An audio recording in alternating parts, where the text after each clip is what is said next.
కేంద్ర ప్రతినిధి బృందంతో భేటీ అయిన CM Chandrababu Naidu deregulation phase 2 విధానాలపై సమీక్ష. ఫేజ్ 2 అమల్లోకి వచ్చేలా ఆర్డినెన్సులు తీసుకురావాలని అధికారులకు ఆదేశాలు. దుర్గమ్మ ఆలయ భూములను పరిరక్షించేందుకు చర్యలు. కౌలు రైతులను గుర్తించి వారికి మాత్రమే ఆలయ భూములు కౌలుకి ఇస్తామన్న దేవస్థాన chairman Borra Radhakrishna.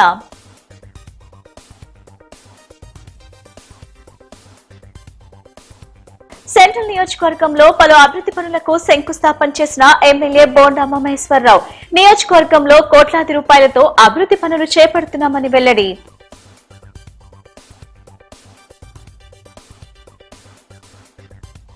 Amaravati yoga YouTube channel ప్రత్యక్ష ప్రసారాలను ప్రారంభించిన కలెక్టర్ లక్ష్మీ షా.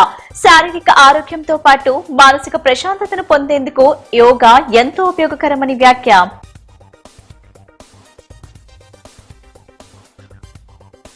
మహిళా రిజర్వేషన్ బిల్లుపై మోడీ ప్రభుత్వం కపట నాటకం ఆడుతుంది. సిపిఎం రాష్ట్ర కార్యదర్శి శ్రీనివాసరావు ధ్వజం.